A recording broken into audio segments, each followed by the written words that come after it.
All right, well, welcome to the December 9th Career and Executive Coach SIG. We have a special guest today, a few housekeeping items. For those of you that are new to the group, welcome. If you're watching the replay and you're not an official member of the group, please join us on our LinkedIn page. We're going to have more activity as we go into 2021. And so I invite you to join us and continue to stay in touch with what we have going on. All right, so today we have a colleague and friend of mine, Jamie Sussel Turner, who is known as the Less Stress Coach. So who among us wouldn't benefit from having less stress? So I'm happy to have her here. She's been coaching for over 20 years and used to be a school principal. And so imagine the amount of stress that brings. So after being a school principal, I have to imagine you have something to teach us about managing stress. She has done a TED Talk as well in Ashbury Park, and is a 3-time author, has several books on managing stress, both personally and in the workplace. And Less Stress Life and Less Stress Business are 2 of those books, which you can find on Amazon. And one of the things I find interesting is that in working with her clients for 6 months, and maybe you'll share, Jamie, but you're able to reduce their stress by 75%. And that's pretty incredible. And I can't imagine the quality of life of the clients that you have and how much that improves. So without further ado, I'm going to go ahead and turn it over to you, Jamie.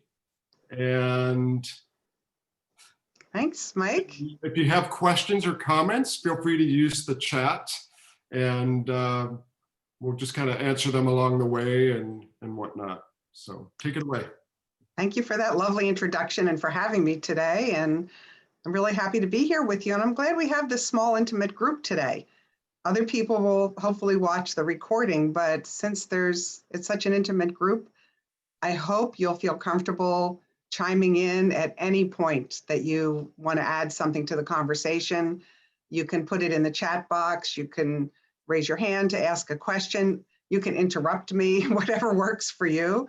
I find it kind of tricky on Zoom sometimes to kind of find a window to kind of get in to say something. So do whatever works for you, because I want you to get as much out of the time we have together today as you can. So let me just share my screen. I hope this is the right one. Okay. So I hope you can all see that. Yes? Okay. So thank you for the introduction, Mike, but just to kind of correct a few details, I haven't actually done a TED Talk, which is interesting. I've thought about it, and actually on the topic of stress, but I coach TEDx speakers at Asbury Park. So I don't want people going to start looking for my TED Talk. They won't find it. But I've coached some amazing speakers, and I've learned a lot, actually, from that experience. And this is a picture of me from my days as a principal. And I have that picture here as a reminder. That's me as the tooth fairy. Such long hair. It's a wig. I had a wonderful woman on my staff who was actually a lunch aide who helped reduce my stress around Halloween by making a costume for me every year from scratch. So that's a crown. The crown on my head is an actual tooth. Well, not a real tooth, but it's shaped like a tooth, and don't miss the wings on the back there. But I have that picture as a reminder because that is where I started to have my first wake-up call about stress. So just a little bit about me, in addition to what Mike said, I started out my life very stressed. I was extremely shy. People can't believe that now, but I was extremely shy and had a very anxious mother, and that did not help. I had a history of rashes. So for me, my stress came out in skin rashes. I even had a flashback today. I had one in 5th grade on the back of my legs that was contagious. And they made me sit in my own chair, no matter where my class was. Do you know how embarrassing that is and stressful as a 5th grader to be like singled out in a way like that? So I was pretty stressed for, that's just how I'm wired. Some of us are wired to be more stressed than others. But when I was a principal, early on in my tenure in 2001, about 3 years into the job, I was diagnosed with early stage breast cancer. And I went through chemo and radiation without missing a single day of work, which was really the stupidest thing I could have done. It was the worst self-care ever. But I kind of had my overworking as a badge of honor in those days. I thought I was doing the best thing by giving my all to my school. And before I knew it, the job had overtaken me. But really, I want to reframe that and say I allowed the job to overtake me. And so when I was having radiation, I had to leave school at 3:30 every day. And I honestly didn't think that was going to be possible when I realized that's what I had to do. But I will tell you, that was the first time I realized I needed to get a grip on my stress. So that began my journey of how to figure out how to have less stress in my life. So I'll share a little bit more of that with you as we go. So I'm here today, even though stress, is not always great. I like to present a hopeful message of stress because I believe, like Mike said in the introduction, that we can reduce our stress. And I've done it with my clients, and it's pretty remarkable. Actually, for those of you who are coaches, let me just say I got my branding as a coach, as the less stress coach. It kind of started when I wrote my first book, Less Stress Business. And my coach said at the time, my writing coach, he asked me a great coaching question. And you can think about this one, the coach is on the call. What do your clients say most often about you? And without missing a beat, I say they keep telling me how much less stress they have. And I had no idea until that moment that that's what I was helping people do. And so I had started asking this question that's on the screen of my clients. So I'm going to ask it to you now. And this is how I measured that 75% reduction in stress. It's not the most scientific survey, but I found it to be very true and helpful to my clients. So I'd like you to rate your stress from 1 to 10. 10 being maxed out stress and 1 being no stress at all. So give yourself a number and jot it down if you can. And Mike, maybe put it in the chat box if you'd like, if you feel like sharing it. And Mike, do you want to let me know, is there anything in the chat box to share? Because I can't see it when I'm in presentation mode. You're muted. Mike, you're muted? Yes, There there's one entry in there from a guy named Mike. And another what does he say? 4 to 5. 4 to 5. Joe, okay. I'm trying to get on it here. You can just tell us. We're small. Yeah, I know. I'm so much more a people person than typing just it tell down. us, Allison. I started the year in March at extreme 10, 11, and I actually received some coaching, let me learn how to breathe and assess the situation. So my stress level now probably is personally 5, towards people in my family and friends, more like an 8, because I'm a mama bear and I always worry about other people. Yeah. All right. Thank you, Allison. Good awareness there. Jewel, do you want to weigh in? Yeah, that's a really great way to think of it, as like your personal stress and your work or industry stress. I feel like I'm probably hovering around 7 for both, but it like goes up and down like almost every week. It's like, this is easier this week and this is harder.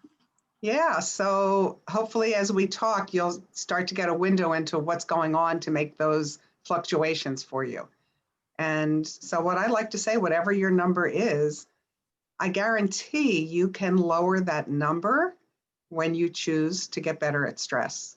And my husband and I have an ongoing argument about that. He said, "How can you guarantee that?" And I'm like, "Well, I can, because when people really want to get better, my experience has been they can." So that's what I want to help you see how you can do today. So, in case you're wondering how your stress compares with the average of people in our country, and this is according to the American Psychological Association, in 2019, it was 4.9. So you can kind of see where you are. And what do you think has happened since the pandemic? 10.5. I knew it was going to be higher, but this really shocked me. It only went up by Oh, 1 wow. point. So really you could round that up to 6. And in my experience with the people I'm working with, they're higher than that when they start working with me. But that really surprised me. But it does show an increase since the pandemic. I always like to start everything with a great definition. So this definition comes from Kelly McGonigal, who's a stress speaker and researcher at Stanford University. She says, stress is what arises when something you care about is at stake. And to me, those two words, care about, are the key here, because we don't get stressed if we don't care about something, right? So if something's happening, you notice that your spouse or your partner or your sister or brother or someone in your sphere or coworker gets all worked up when it's not getting you worked up at all. So really the difference is they care about something in this situation that you don't care about. So one of the first things we can do to get better at stress is to start to ask ourselves in a stressful moment, what do I care about here? And we'll get into more of that as we go. And this is, if you want to do any reading on this, in addition to my books, this is a great book that Kelly wrote with a lot of research about stress. And her TED Talk, I encourage you to watch her TED Talk. It's one of the most viewed TED Talks ever. I forget how many million views she's up to, but How to Make Stress Your Friend. It's a great TED Talk. And she's, I don't know, I think she might have acting in her past. She just delivers it beautifully. So today I'm going to go through 3 stress myths, and I'm going to debunk these myths, and this will be a way to help you get better and get more insight into your stress. Any questions or comments, though, before I start this? Okay, so myth number 1, stress is always bad for me. Myth number 2, the best way to de-stress is away from a stressful moment. And myth number 3, my stress just affects me. So I don't know, maybe you do or don't believe these now. I used to believe all 3 of these things. And so let's talk about why they're not true. So myth number 1, stress is always bad for me. Well, the truth is stress can be bad for us. There's no question about that. We can feel it in our bodies. And, we know stress is not good for us. And just here's a few statistics just to reinforce that. The annual cost to employers in stress-related healthcare and missed work is $300 billion. And Joe, I'm guessing when you were in the healthcare industry, you probably know a lot about this. This one was really interesting. Women who are going through 2 or more divorces had a rise in heart attack risk that was equivalent to that of a smoker or someone with diabetes. Just from going through a divorce, that tells you something about divorce. And then this study fascinated me for siblings where one sibling had chronic stress and one didn't. The one who had chronic stress, there was about a 60% increase in cardiovascular events. So, that's just some evidence, and you can find 1,000 studies to show how stress is bad. But there is some good news, and that's what I want to share with you. So this is a study that was done from 1998, and they asked, I think it was 8,000 Americans, or maybe 30,000. I'm forgetting the number right now. Maybe 30,000. Oh yeah, 30,000. How much stress you've had in the last year, and then if they believed stress was harmful to their health. And here's where the 8 came in. My brain just kind of got a little mixed up there for a moment. Thanks for being patient. They went back 8 years later, And they actually looked at health records, public health records, to see who had died in that group of 30,000 Americans. And then they found there was a percentage that those who believed stress was harmful to their health, it increased their risk of dying. So what percent, just make a guess, do you think just that belief alone increased their risk of dying? Any guesses? 20%. Just chime in. Mike? 20%. 20%? Anyone else want to guess? 10%. Okay, Allison thinks 10%. Joe? 30. Well, look at this. Wow. 43%. It increased their risk of dying, just that Wow. belief. Just that belief that stress was harmful to them. So the researchers say that it's not stress alone that causes us so many problems. It's a combination of stress and the belief that stress is harmful. And so I'll use today as an example. I always get a few little butterflies before giving a talk like this. Thankfully, not as many as I used to get in my younger, more stressed out days. But what I've learned to do is to think about that stress as energizing me. And I say to myself, instead of talking to myself, oh my gosh, you're stressed, you're going to mess up, this isn't going to be good. That self-talk is really important, as you know. And I say to myself now, Jamie, it's okay. Your body is energizing you so that you can be present and be ready to give a great talk. So it's how we think about stress and what we believe about it really can make a difference in how it affects our health. So I was going to do breakout sessions, but we're just one group, so we're going to do it together. So I'm going to ask you all to unmute, and we'll see how long we're going to take. We'll take as long as we need, but I want you to share, what are your beliefs about stress? And are there any beliefs you want to challenge or rethink or shift in some way? And then what are some ways those stress beliefs show up into your life? And for those of you who are coaches, into your coaching and into your relationships. So who wants to get us started? Just react to this. Well, I look at stress almost like a roller coaster, because I really think that depending on the circumstances, it'll impact your level of stress. Interestingly enough, during this whole 9 months of COVID, I've probably been less stressful because I understand I can't do anything about it. So I just accept it and do whatever I'm doing. And, part of that is just keeping my mind off of it and making sure I stay healthy. But Yeah. again, I think it really is, it does change constantly. Joe, thank you for that. I love the image of a roller coaster, and I might have to steal that. So stress, it really is like a roller coaster, because we have those moments. I had a moment today when I couldn't get on the Zoom. I'm thinking, what happened here? So, luckily I've learned not to freak out in those moments anymore, but it can be like a roller coaster. And the second thing I heard you say that's really powerful, Joe, is learning to accept what your current situation is. There are a lot of people having a really hard time with the pandemic because they keep going back to what life was like before and longing for that and wanting things to be back to where they were. But I find it's the people who recognize and embrace this is the new normal. And those people are able to move on with less stress. So thank you for sharing that. Anyone else? I think a lot of people who have less stress, as they realize, as you said, they can't change it, but to make sure that they are okay and to walk away from situations that make them stressful, i.e. the media, social media. I was watching a lot of news, obviously, in the beginning, and I just said I have to back off, as many people. I always kind of relate stress with also nervousness. And for one thing, I always admitted to myself that if I wasn't nervous, I wasn't doing my job. I'm trying to explain it. I work in the live music industry, And there are so many things that can go wrong prior to the lights out and the show comes on. And I always walk in the morning a little nervous.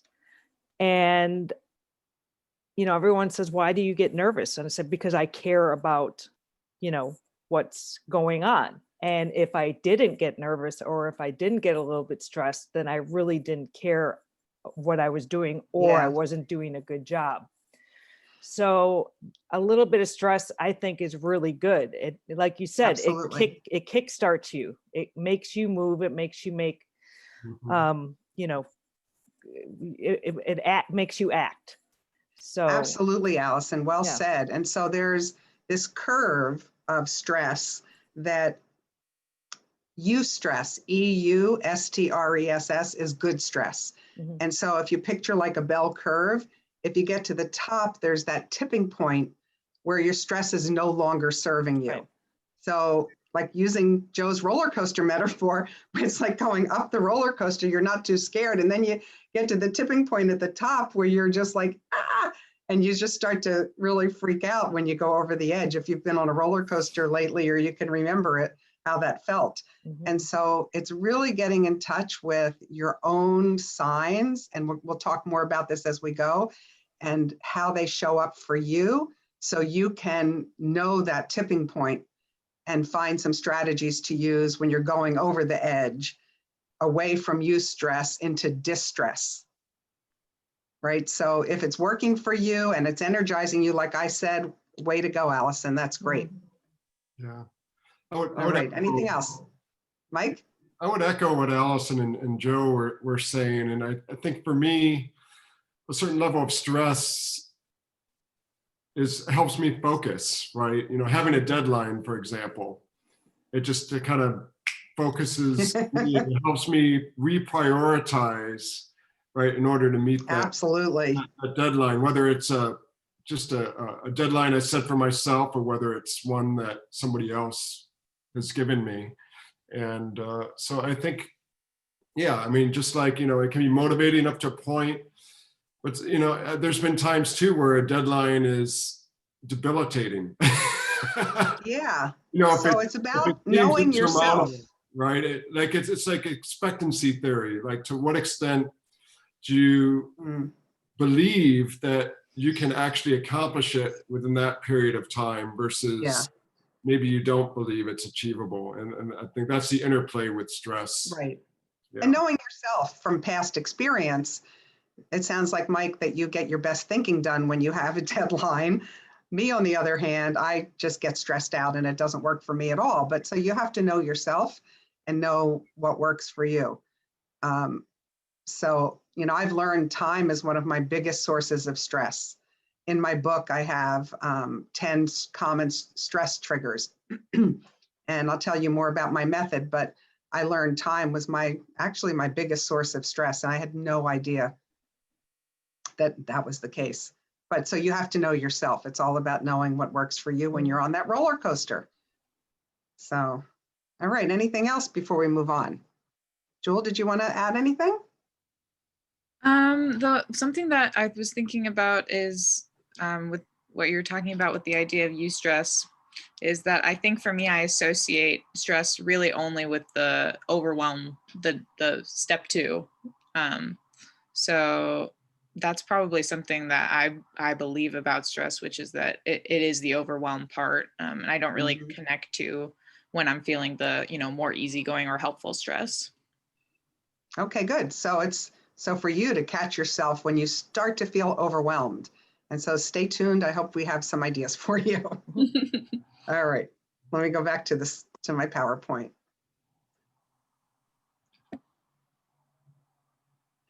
So myth number 2, let's move on to that. The best way to de-stress is away from a stressful moment.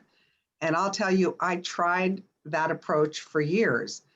I've been an avid yoga practitioner for over 20 years. I've meditated, and I've gone on some fabulous spa vacations. And all of those ways away from stressful moments have been extremely helpful. But the problem for me, and I know some people find that it can transfer into a stressful moment, but it never has for me. And so I was looking for something that could help me right in the middle of stress, because I've learned that I can get better at stress even when something crazy is going on. So that's what I'm going to show you how to do today. So this ocean wave is here because I live at the Jersey Shore. So I see the ocean out of my bedroom window, and I see a beautiful river out my office window. So I'm surrounded by water, which is really wonderful, except during Superstorm Sandy when we had 4 feet of water in the lower level of our house. So otherwise, it's just beautiful, and I really still love it, even though we were displaced from our home for a month from that, and that's another whole story. But so the ocean is kind of a natural metaphor for me. And I realized one day when I was writing my book, Less Stress Life, that you know what? Stress is like the ocean waves. The ocean waves just keep coming. They never stop. And stress is like that. So we shouldn't expect our lives ever to be stress-free. Actually, someone once asked me, are there any people who are completely stress-free? And my answer is yes, but you're going to find them in a cemetery, because, anyone who's alive is going to have stress. That's just part of life. Stress is part of life. But do any of you swim in the ocean? Any of you or have been ocean swimmers? So when you're in the ocean, one thing you know is you never turn your back on the ocean. Yep. You can see a novice out there anytime because they have their back to the ocean, and then a wave comes and then they're down for the count, right? So you always keep your eye out for the waves that are coming, and the same thing for stress. Always keep an eye out for what might stress you out today and where could your next wave of stress come. And when you're in the ocean, this is the biggest idea here. You have choices in the ocean. You can jump over that wave, you can dive through the wave, or you can decide, hey, it is too rough today, I'm going to sit on the beach. So I believe stress is like that. And that's kind of helped me almost more than anything. That's a So what I great decided to analogy. do, I'm sorry, I didn't said hear that's a that. great analogy. Thank you, Allison. Yeah. Yeah, I call it one of those writing gifts from the gods that happens to me when I'm writing. It doesn't happen often, but with each book it's interesting, with each of my books, I got a writing gift like that just came to me when I was writing, that was a metaphor for everything that I was talking about. So, yeah, so thank the writing gods for that one. So just a little bit brief more of my story. In the beginning, you saw in my profile, I've had cancer 3 times. I'm actually currently being treated for metastatic breast cancer, which was diagnosed almost 3 years ago. And I'll tell you a little bit more about that later. But back in 2014, I was diagnosed with stage 3 melanoma. And I was completely blindsided by that. I was in a clinical trial at NYU and treated with immunotherapy drugs before some of them were on the market, and I was cured. And I'll tell you, that diagnosis had a 50-50 survival rate, which was pretty scary, as you can imagine. So about a year or 2 after I recovered from that, I realized I had gotten a lot better at stress, but I still wasn't as calm as I wanted to be and as peaceful. And I felt like my stress was robbing me of joy and interfering with my life. So I gave myself a challenge. Like 1-year challenges were really popular around that time. And so I got the idea to give myself a 1-year stress challenge, and I called myself a stress detective. So I'm not saying you need to do this for a year like I did, but even if you do it for 1 week or 1 month, you will find significant discoveries, because that's what I have my clients do. So I spotted a moment of stress every single day. I set out in the morning to look for a moment of stress. Do you think it was hard to find one every day? Not at all. Like, there were little moments, like my printer jamming, or big moments like getting a bad health diagnosis, right? So they ran the gamut from small to large. And then when I was in the moment, I asked myself this question, and this turned out to be one of the most powerful questions. How could I think differently, or how could I behave differently in this moment? And what do I care about? So right in the moment when you ask these questions, you're going to get some insights that you haven't had before. And a lot of time it's not just in our behavior around stress, it's our thinking that can get in the way when we talk to ourselves with some really negative self-talk and some scary self-talk. And then I jotted those moments in a journal, and nothing fancy, just a little bit here and there. And then I reflected on them. And actually, those moments that I jotted, a lot of them became the stories in my book, Less Stress Life, which is a collection of over 40 stories about stress. And each story has a lesson about stress. Not just my stories, because by the time I wrote the book, I wasn't happy, because I didn't decide to write a book when I did this. The book came later. And so I wasn't having as much stress in every area. So I reached out to people who were going through things, that I was not experiencing. And this led to a method.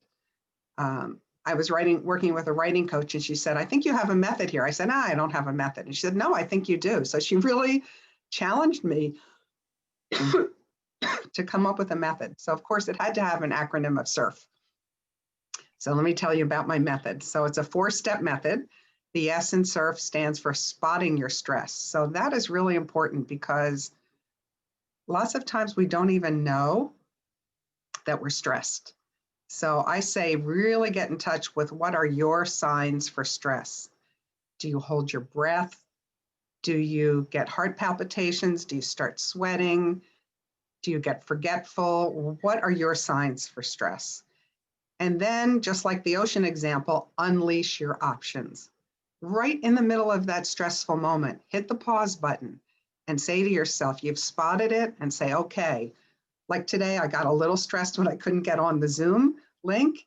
So I just stopped and I took a couple of deep breaths, because that relaxes me right away. And research shows that those deep breaths can help release the cortisol in your brain. And then number 3, the R stands for respond in a new way. So pick one of those options and try something different. And then the F is simply to look back and figure out what worked. So here's a little story to illustrate this. This is my oldest granddaughter, Jillian. Luckily, we got to Disney World before the world closed down last year.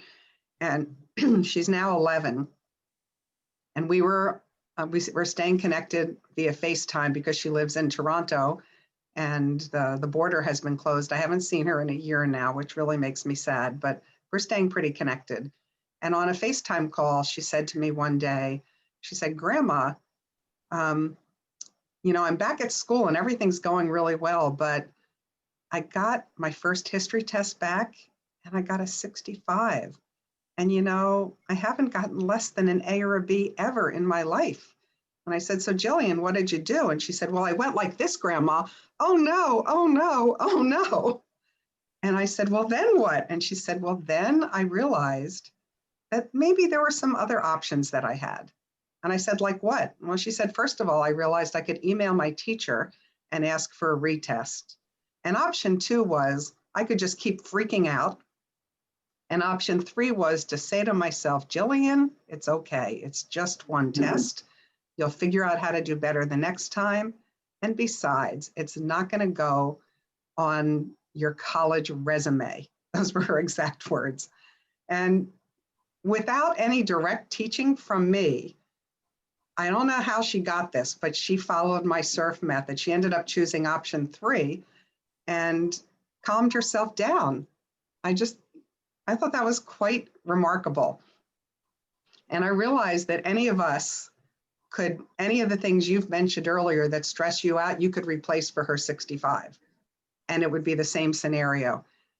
And imagine if we had figured out how to have less stress when we were in 6th grade. And we started learning this as a 6th grader. So I'm grateful to Jillian for having helped me see that this was applicable to children also. And so this brings up my favorite cartoon about stress. I just love this cartoon because, you can picture yourself hiking down a beautiful path and you see a sign. And, you can take the scenic path to the left. And if you're on the scenic path, you're going to hear the birds sing. And, you're going to smell the smell of the pine needles. But if you take the psychopath to the right, you're going to be worried. You're going to be blaming people. You're going to be worried about what could have happened, what did happen. All of that drama that happens when you're on the psychopath. So I think that's a good reminder that how we choose to respond to stress rather than react to it is going to lead us down one path or another. And so to me, these are the ways that we can reduce that stress number. These are some ways by how we think about our stress, by the choices we make, by stopping in the middle of a stressful moment and asking ourselves how we could think or behave differently, and what do we care about in this moment. So we'll do another group session. And this time I'd like you to share, how do you know that you're having signs of stress? What do you notice? And then if you could apply the SURF method to something stressful in your life, or if you want to share stress about someone you know, how would you spot your stress, unleash your options? Let's just talk about those two, just spotting your stress and unleashing your options. All right, so who would like to share, get us started here? Well, I can start. I mean, mine is more of a anxiety. In fact, I was having one just prior to the start of this seminar. A little bit of a hypochondriac and not feeling right the best. So obviously I have COVID. I am dying. I am, I'm not going to be around in 2 weeks. Yep. And I've had it before. And the thing is I was down in the kitchen and I realized that because I was starting to get not hyperventilate, but I just felt different. And what do you notice physically? I sometimes my heart starts to palpitate and I get a little bit dizzy and I find myself breathing heavy. And what I learned from previous things is I say to myself, Allison, you are okay. Because that takes you out of the immediate when you do some breathing. And then as far as using the SURF thing, I think I use if you're that worried about it, go get tested. So I was signing up to get tested when we all started, because I decided it was like, okay. And the thing is I know, because I have gotten tested before because I've had to, and it's come back negative, but I deal with it, like with other things, instead of diving over it and trying to get over it.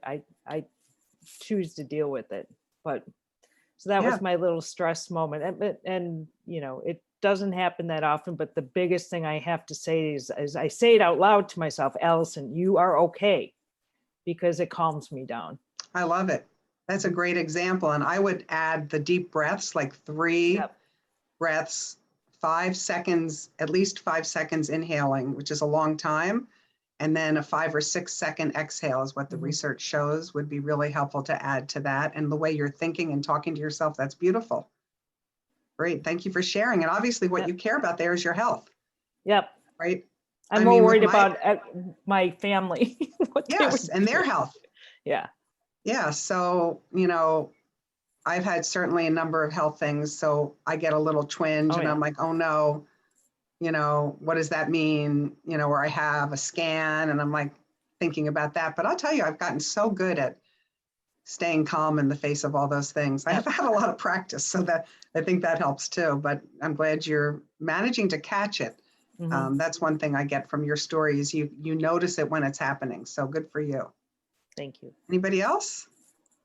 Something that I notice is it's kind of like a mental tunnel vision, where I don't even realize it, but I'm just only thinking about the same thing over and over. And then I'm like, oh, that's a stress. I'm stressed out about that, obviously. Yeah.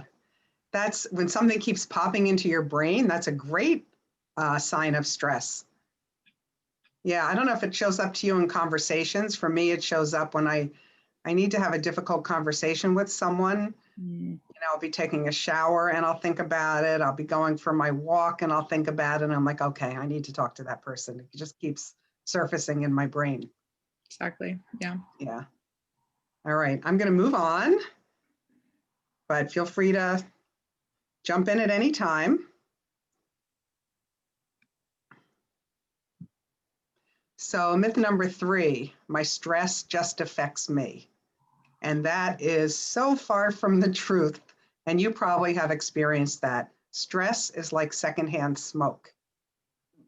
You know, it's like we breathe in the stress of those people around us and not just the people in our presence. So here's some statistics that got my attention about this. Just by observing the stress of other people, our cortisol levels went up for 26% of people in this one study. And it's more contagious from your romantic partner than it is from a stranger, which isn't surprising. So if you're closely tied to someone who's very stressed, you're going to feel more stress. And even from watching a video of strangers, people's stress went up. And so earlier, I forget who said the comment about watching TV as being a source of stress. This research helped me understand why I cannot watch the news. And it happened to me when I was writing my book. There was, I forget what hurricane it was, some hurricane. And since I experienced a hurricane here in New Jersey that devastated my house and my whole town was destroyed from Hurricane Sandy. So I have a little PTSD around hurricanes. And one day I was watching the news and they were showing the 5 levels of hurricanes. And on level 5, the house just blew off the foundation. And I turned the TV off and I just vowed I cannot watch stress, any weather stress, and also all the politics and drama that's going on now. And even about COVID, I just cannot watch it. I can read it in the newspaper, but this helped me understand why watching it got me more stressed out. So I take care of myself by not watching stress. And here's something else that I found very interesting, some information from psychologist Harriet Lerner. I've read every book she's written. I think she's brilliant. And she, I added to this that stress is as contagious as the virus. So here's some things that she found, the 5 most common ways people show up when they're stressed. So I want you to think about which ones you can identify with. Number 1 is underfunctioning. So when you underfunction, people start seeming a little helpless. They might not respond to emails. In the workplace, they kind of zone out and they're not too engaged. And these tend to be the youngest sibling in a family. Overfunctioners do the opposite. They take charge, they micromanage, they swoop in, they think they know everything, and not surprising, they tend to be the oldest sibling in a family. And then we have blamers, and blamers overfocus on everyone else and what they've done wrong, and they underfocus on their own contribution to the problem.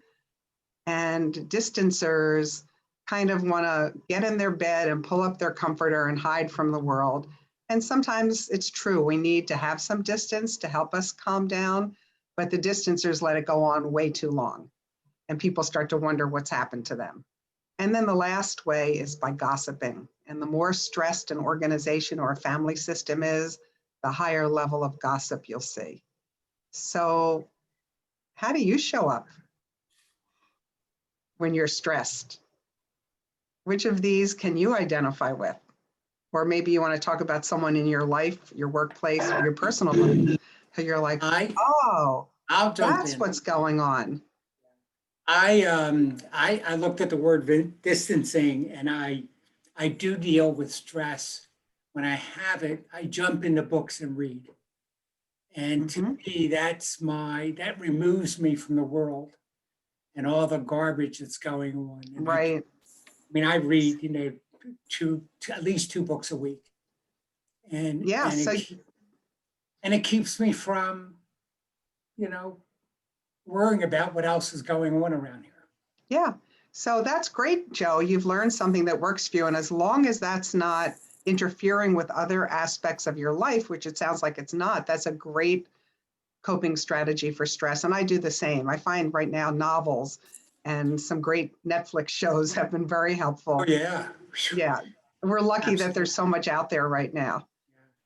It's in the workplace. or in a family, when people distance and then they kind of disappear and other people are worried about them and what's happened to them, that's when this becomes a problem. So it's not in the way you're doing it, it's really helpful. Yeah, but still, the impact it has when I do that, I can shut down completely. And is that everybody, helping you? it's not helping me, but it's making everybody else crazy. I just sort of, I shut down and I go into this thought pattern about what's going on. And, you know, the whole thing with politics these past 6 months. I mean, I got tired of the conversations. Yeah. And I just hear stopped you. talking about it, stopped watching the news. I didn't want Yeah. any part of it. Yeah. So And really, what you're talking about is what you can control.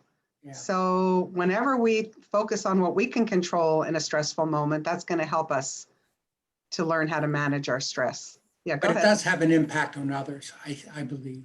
I know my wife and I were on two sides of the aisle. Uh-oh. And oh yeah. So it would be, she was very upset with, you know, with the politics, and I would just, you know, not respond. Well, no, initially I would respond. And then I realized by responding, it made her more stressful. And it would just impact this. I mean, you know, I mean, Right. anybody in that situation. It's So I really just tricky. stopped. I just stopped. I didn't want to hear about it. I didn't want to watch the news. I wasn't interested. And it actually calmed everything down, Good. you know. So actually, I wrote a blog about how to have political conversations without destroying relationships. So you can go to my website, lessstresscoach.com, and on my blog, you can just search for politics or whatever, and you'll find it if you're interested, because I have a particular approach to how to have those conversations. And actually, there's a chapter in my book about it too. So, but you found something that works for you, which is great. I think it Okay. depends on the situation. I also went through 2 hurricanes living on a little island in Georgia. And in that case, I went into overfunctioning. I had a hotel, I had the boxes, I had a whole game plan on what to do. And, you know, while everyone else was just kind of sitting around going, you know, well, we'll wait. And by the time Right. they had to jump and do whatever, I was already already taken care of. We were organized, we had everything packed, supplies, everything. When the whole thing with the entertainment industry coming down, I see a lot of people gossiping because they want to know what's going on. What have you heard? What have you done? And in that case, I don't like gossip to begin with. I go into the under functioning mode where I don't answer emails, haven't really stayed in touch with a lot of people, and just kind of, it's different between under functioning and distancing. Just choose not to deal with it. So yeah, great insight, Allison. Yeah, so it's interesting with gossip that whenever there's a void of information, people will fill it, which is what the news shows do all the time, like the cable news shows. They don't know what's going to happen, but they spend so much time talking about what could happen. And to me, that's a big source of stress. And that's, I think, what you're seeing is happening in your industry, because no one knows what's going to happen. You know, I have a client in that industry, and I can imagine it's very stressful for people. So they try and fill in that void. Mike, do we have a hard stop in 5 minutes? Yeah, I would Okay. say we should try to wrap up. Okay, so I got to move on. So I was going to tell 2 stories about coaching stressed out clients, but I don't think I have time to tell the 2 stories. And we're not all coaches here, but most of us are. But basically, it's how you can coach a client.